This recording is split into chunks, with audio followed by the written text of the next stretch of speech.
capital. If you do remember Decius, he's the one who came to Caesar's house and take Caesar to the capital. When Caesar refused to go to the capital, Decius himself urged him to go, and he said that the dream was misinterpreted by Calpurnia. Also, one of the things that are very important is that Cassius himself also tried to convince the other conspirators to kill Mark Antony, but Brutus at that time truly refused, and he said that we're sacrificers, we are not butchers, which means this will sound very bloody to the people who are watching. Our main cause is to kill only Caesar himself. So, student, this is a very important part in the play, which is the what we can see funeral oration. What I mean by the funeral oration is the speak that Brutus and Antony make over Caesar's dead body. So rhetoric here plays very vital role, or let's say important role, during the funeral oration. What I mean by that is that, do you remember when Brutus killed Caesar? The people outside were very afraid and wanted to know the reasons for killing. So Brutus stood in front of them and started to speak with them. He tries to win, let's say, to win their emotions and to win their acceptance for the things that they do. So at the beginning, Brutus speaks first to the people, and he gives them the opportunity. They give him the opportunity to explain the reason for this part in the assassination, why he killed Caesar, and he explained that they were very afraid that Caesar is becoming very ambitious, and they were afraid that he might become a tyrant. So one of the things that characterize Brutus, speech during the funeral is that he uses a prose instead of verse, and his oration, which means his speech, was really very calm, and he uses a lot of antithesis and parallelism. What it means by that, he uses the things that are opposite and the things that are similar. Let's see this quote. Had you rather Caesar were living? Do you prefer that Caesar is alive and you die like a slave? Or you prefer that Caesar is dead and you live like a free man? So this is what we call it parallelism and antithesis. And then what he said, his reasons for killing Caesar seems very clearly worked out, and he started to win the people emotions, and people started to believe in him. So let's say the crowd's response to Brutus was very positive, and one of the reasons is that he was very honest with them because he didn't truly lie to them. He said that we were very afraid that Caesar himself is ambitious.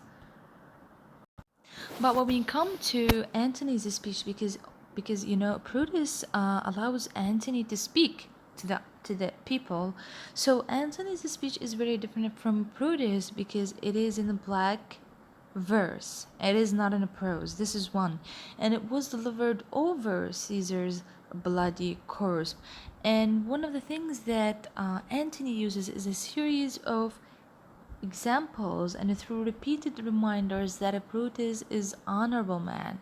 So what he used is that he kept saying that Brutus is thought that Caesar was ambitious, but Brutus is an honorable man, as if he is implying something, as if he is trying to, to increase doubt into the people's hearts and emotions. Also, one of the things that Anthony uses is what we call it tantalizing, which means by tantalizing is kind of like um, hiding a surprise, or let's say wanted to make an excitement for the audience or for the people who was watching him.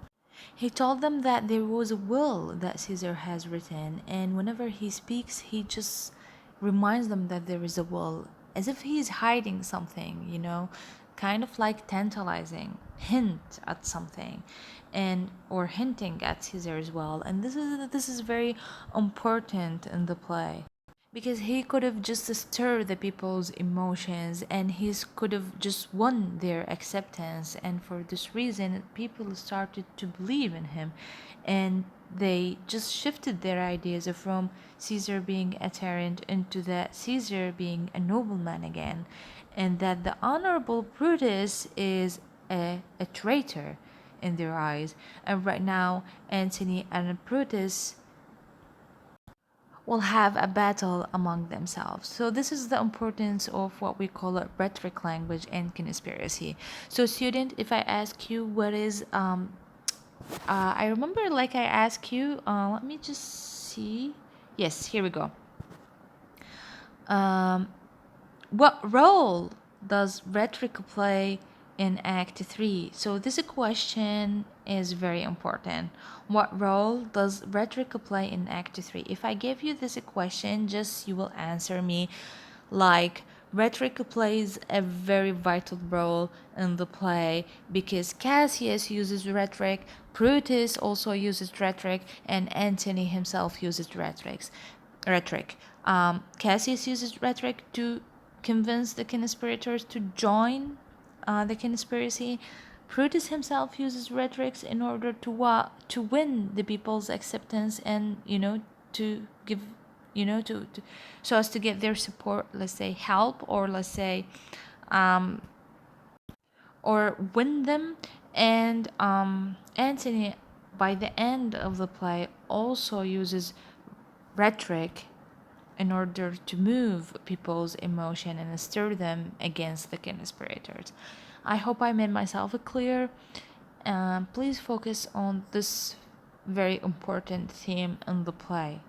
Okay, thank you for watching.